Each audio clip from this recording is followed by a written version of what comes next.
हजरात, वाह। अभी इस मुशायरे से पहले, इस मुशायरे के कबल हम एक सेशन में थे शकील भाई के साथ, और मैं वहाँ ये बात कोट कर रहा था कि लास्ट टू लास्ट ईयर जब जश्न उर्दू दुबई मुशायरा था तो सदारत प्रोफेसर वसीम बरेलवी साहब फरमा रहे थे, और जब उन्होंने सदारती स्पीच दी तो एक बड़ा खूबसूरत जुमला उन्होंने कहा, एक बड़ी खूबसूरत बात उन्होंने कही। उन्होंने कहा कि मुशायरे जो हैं वो हमारी तहज़ीबी विरासत का आखिरी चराग हैं जिसे हम सबको मिलजुल कर महफूज रखना है।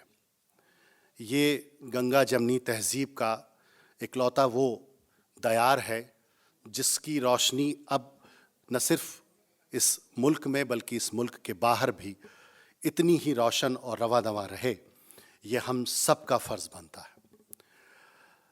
और इस तरह के मुशायरों में जिनमें अदब होता है, शायरी होती है, कुछ ऐसी शख्सियात हमारे बीच होती हैं जो फिल्म में जाती हैं तो इल्म की शख्सियत कहलाती हैं, और जो इल्म में आती हैं तो फिल्म की शख्सियत भी कहलाती हैं।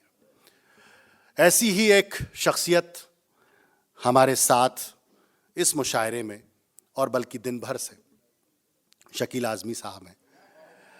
मैं, वो बड़े भाई हैं तो वो मेरी गुस्ताखी पर थप्पड़ भी मार सकते हैं।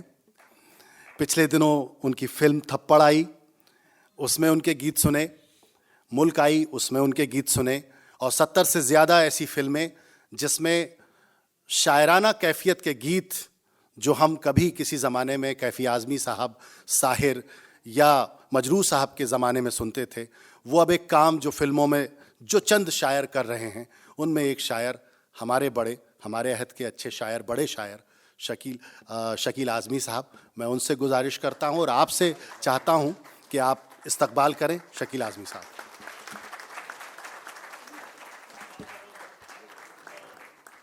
बहुत शुक्रिया, बड़ी मोहब्बत आलोक भाई। मेरी शायरी वैसे तो जो मुशायरों में सुनाता रहता हूँ, आप लोग सुनते रहते हैं। मेरी नई किताब आई है बनवास। दुनिया की किसी भी ज़बान में ये पहली ऐसी किताब है जो पूरी जंगल पर लिखी गई है। 86 नज़में और 30 गज़लें हैं इसमें। 250 पेज की किताब थी जो रिवायती जिस तरह से हम छापते हैं उर्दू में किताबें, लेकिन हमने इसको कम करके 3 पेज की जो नज़्म थी उसको 2 पे किया, 4 वाली को 3 पे, इस तरह करके हमने इसको 200 पेज पे किया है। इसमें रामायण के सभी किरदारों पर भी नज़में लिखी गई हैं, तकरीबन सभी किरदारों पर। जो हिंदी के भी किसी शायर ने सभी किरदारों पर नज़में नहीं लिखी हैं। मैं चाहता हूं कि 1-2 नज़्म इस किताब से सुना दूं, वक्त नहीं है, और फिर गज़ल के 2-4 शेर भी सुना दूंगा मैं। खुशबीर भाई आदाब। एक नज़्म है उर्मिला। उर्मिला लक्ष्मण की पत्नी हैं। नई शायद शादी हुई थी और वो 14 साल के लिए वनवास को चले गए। रामायण में उर्मिला का जिक्र बराए नाम है। वाल्मीकि ने भी सिर्फ 2 लाइन में उनको लिखा है। टैगोर ने एक मजमून लिखा था, उसमें शिकायत की थी शायरों को मुखातिब करके कि शायरों को उर्मिला पे लिखना चाहिए। जब मैंने उर्मिला के बारे में जाना तो कई दिनों तक एक उर्मिला की कैफियत बन के रहा मैं, और जो नज़्म आई है वो मैं आपको सुनाना चाहता हूँ। राम को जो मिला बनवास गलत था लेकिन, राम को जो मिला बनवास गलत था लेकिन, कोई राजा कभी मजबूर भी हो सकता है। राम को जो मिला बनवास गलत था लेकिन, कोई राजा कभी मजबूर भी हो सकता है। जिद पे अड़ जाए जो रूठी हुई सौतेली माँ, बाप बेटे से बहुत दूर भी हो सकता है।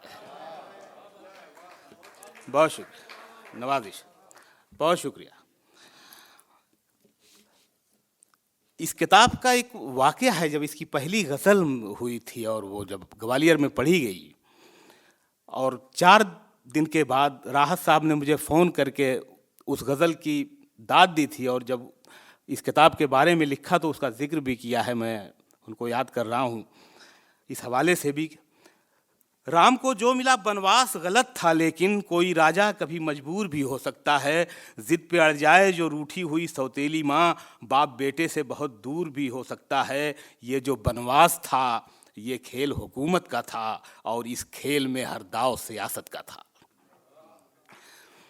ये जो बनवास था ये खेल हुकूमत का था, और इस खेल में हर दाव सियासत का था। मुल्क जल जाते हैं कितने ही सियासत के लिए, कत्ल हो जाते हैं अपनों के हुकूमत के लिए। घर से जंगल को चले राम जो दुनिया को समेट, उर्मिला को भी चढ़ाया गया बनवास की भेंट। सिर्फ पत्नी ही नहीं खुद को भी कुर्बान किया, छोटे लक्ष्मण ने बड़े राम पे एहसान किया।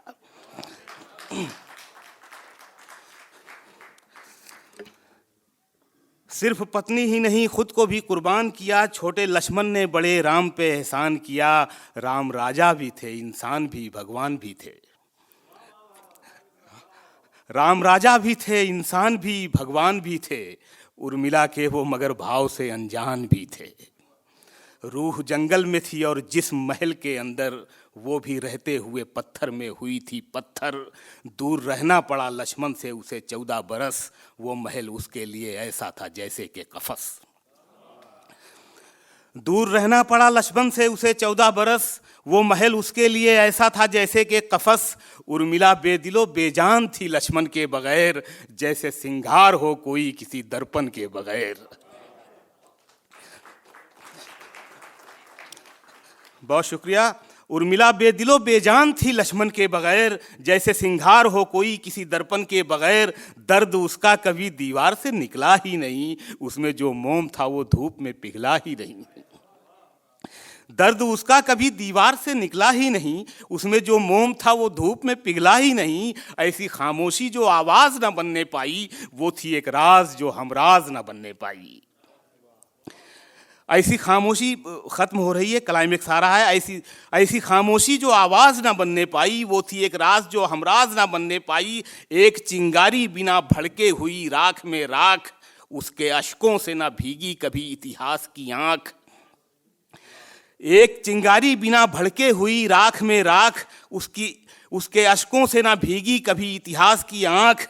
ऐसा किरदार के जिसका कोई किस्सा भी नहीं, उर्मिला राम के बनवास का हिस्सा भी नहीं।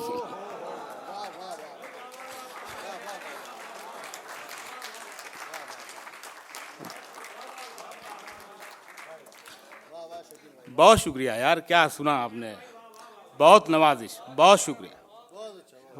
जिस मोहब्बत से सुना उसके लिए आपको सलाम। जी मैं पढ़ता हूँ। एक चिंगारी बिना भड़के हुई राख में राख, उसके अश्कों से ना भीगी कभी इतिहास की आंख। ऐसा किरदार के जिसका कोई किस्सा भी नहीं, उर्मिला राम के बनवास का हिस्सा भी नहीं।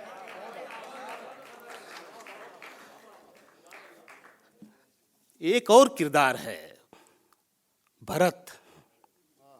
भरत पर भी नहीं लिखा गया, बहुत कम लिखा गया। भरत के बारे में भी टैगोर ने शिकायत की थी, और साउथ के एक बड़े राइटर हैं, उन्होंने लिखा कि भरत पर लिखना चाहिए राइटर्स को।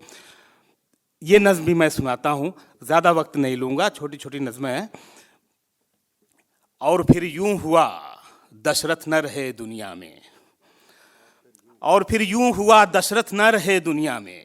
फिर से एक बार हुआ राज सिंहासन खाली, और फिर लगने लगी पूरी अयोध्या वीरान। राम जंगल में थे बनवास के वरदान के साथ, सीता लक्ष्मण भी थे जंगल में श्री राम के साथ। शत्रुघ्न और भरत पहले से ननिहाल में थे, राज संकट में था दरबारी बुरे हाल में थे। रानियों में थी अलग जंग अलग खेल शुरू, राज के हाल पे चिंतित थे बहुत राजगुरु। फिर गुरुदेव की बैठक में ये तय पाया गया, कैकई पुत्रों को ननिहाल से बुलवाया गया। फिर गुरुदेव की बैठक में यह तय पाया गया, कैकई पुत्रों को ननिहाल से बुलवाया गया। जब भरत आए महल में तो बहुत टूट गए, राम लक्ष्मण को ना पाए तो बहुत टूट गए। माँ के मांगे हुए वरदान से आघात लगा, उनको आज अपने ही सम्मान से आघात लगा। माँ के मांगे हुए वरदान से आघात लगा, उनको आज अपने ही सम्मान से आघात लगा। ऐसा आघात के फिर टूट के रोए थे भरत, राम के दर्द में उस रात न सोए थे भरत। ऐसा आघात के फिर टूट के रोए थे भरत, राम के दर्द में उस रात न सोए थे भरत। और फिर राज तिलक करने से इनकार किया, राजगद्दी के लिए राम को हकदार किया। फिर भरत घर से चले राम को लाने के लिए, दिल पे जो दाग लगा उसको मिटाने के लिए। हाथ माओं ने भी फैलाया था जंगल की तरफ, पूरा कुनबा ही निकल आया था जंगल की तरफ। राम से मिल के भरत ने कहा अब घर चलिए, माँ के मांगे हुए वरदान से बाहर चलिए। हाथ जोड़े थे भरत ने, बड़ी मिन्नत की थी, राम से लग के गले खूब मोहब्बत की थी। फूल एक शाख पे महके थे वहीं खिल के बहुत, राम भी रोए थे भाई से गले मिल के बहुत। फूल एक शाख पे महके थे वहीं खिल के बहुत, राम भी रोए थे भाई से गले मिल के बहुत। भाई से भाई का ये प्यार था जंगल में मिसाल, पर कहीं राम के भीतर था वचन का भी ख्याल। लौट कर जा न सके मन में इरादा करके, राम मजबूर थे बनवास का वादा करके। बात जब बन न सकी पार न कश्ती लागी, तो भरत ने बड़े भैया से खड़ाऊं मांगी। उस खड़ाऊं को भरत सर पे उठा कर लाए, राम की याद को सीने में बसा कर लाए। भाई के गम में सिंहासन पे ना बैठे थे भरत, राजगद्दी पे खड़ाऊं को ही रखे थे भरत। राम के वास्ते रहते थे भरत इतने उदास, इस उदासी में ना पहना कभी राजा का लिबास। यार 1 करोड़ की लाइन थी ये।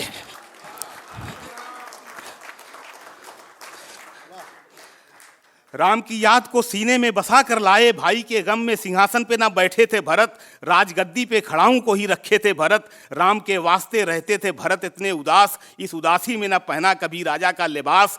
कोई किस्सा हो तो ले आओ गवाही के लिए, ऐसा बलिदान दिया किसने है भाई के लिए।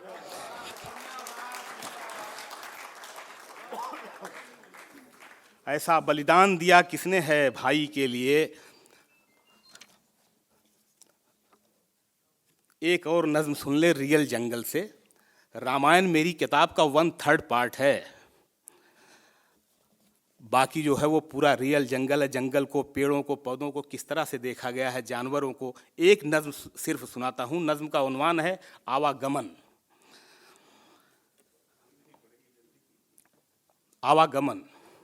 बहुत पुरानी है ये दुनिया, जब से ये दुनिया है तब से पेड़ भी हैं इंसान भी हैं। पहले जो इंसान यहाँ थे पेड़ों से मिलते जुलते थे।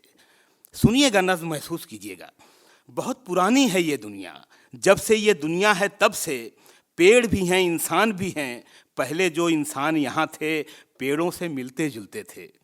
एक थे दुख भी एक थे सुख भी दोनों के, एक ही भाषा थी दोनों की, दिल की भाषा, जान की भाषा, आंसू और मुस्कान की भाषा। लफ्ज़ नहीं थे इस भाषा में खामोशी थी, खामोशी में मानी थे। बिना लिखे ही बिना पढ़े ही ये भाषा सबको आती थी। बिना लिखे ही बिना पढ़े ही ये भाषा सबको आती थी। जंगल में बस्ती रहती थी, बस्ती में जंगल रहते थे।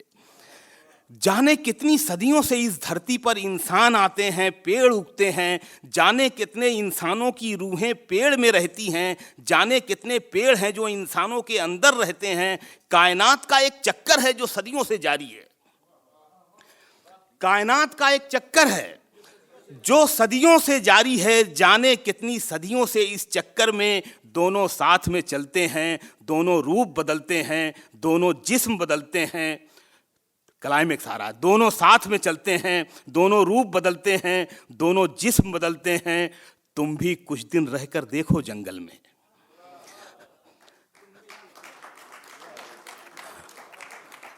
ये आखिरी 2-3 लाइनें आ रही हैं क्लाइमेक्स की। तुम भी कुछ दिन रहकर देखो जंगल में, तुम भी कुछ दिन रहकर देखो जंगल में। पेड़ तुम्हें अपने से लगेंगे या तुम पेड़ से हो जाओगे।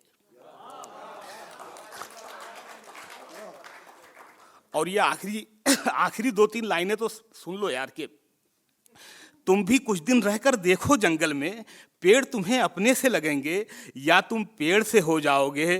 फिर तुमसे भी पेड़ उगेगा जब तुम एक दिन सो जाओगे।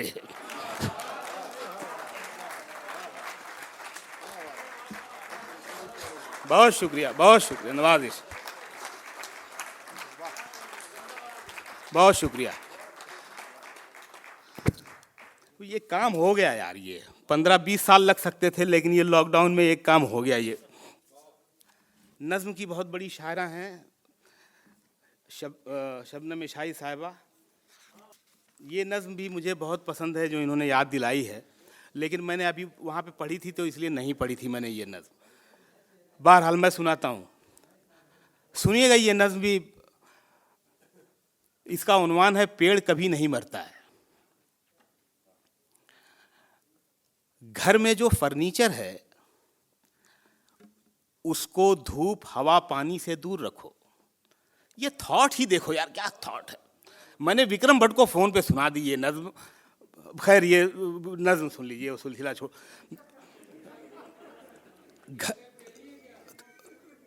इस नज्म का थॉट जो है ना, घर में जो फर्नीचर है, घर में जो फर्नीचर है उसको धूप हवा पानी से दूर रखो। कुर्सी मेज में अलमारी में जाने कब पत्ते आ जाएं। घर में जो फर्नीचर है उसको धूप हवा पानी से दूर रखो। कुर्सी मेज में अलमारी में जाने कब पत्ते आ जाएं। लकड़ी और मिट्टी में फिर से जड़ का कब रिश्ता हो जाए किसी को भी मालूम नहीं। लकड़ी और मिट्टी में फिर से जड़ का कब रिश्ता हो जाए किसी को भी मालूम नहीं। जैसे हॉरर फिल्मों में आत्माएं भटकती हैं, वैसे ही मौसम में छुपकर पेड़ों की रूहें रहती हैं। ऊपर से काला कर दो या पीला कर दो, अंदर पेड़ हरा रहता है। पेड़ कभी नहीं मरता है, पेड़ कभी नहीं मरता है, पेड़ कभी नहीं मरता है।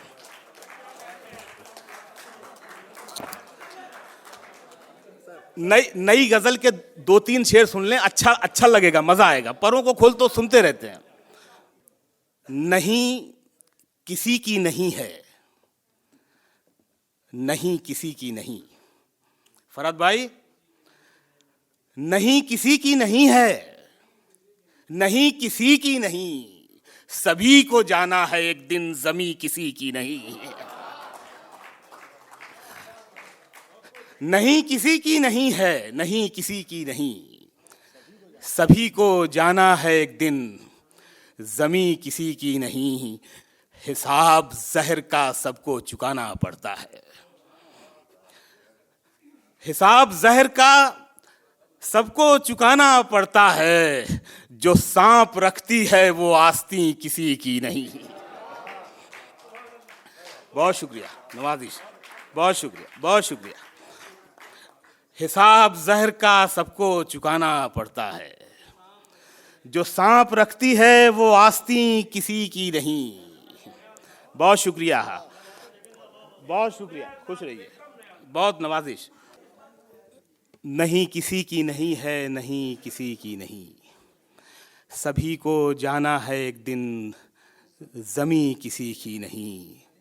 ये कायनात इबादत कदा है और यहाँ, ये कायनात इबादत कदा है और यहाँ तमाम सजदे हैं उसके, जबीं किसी की नहीं। बहुत शुक्रिया नवाजिश,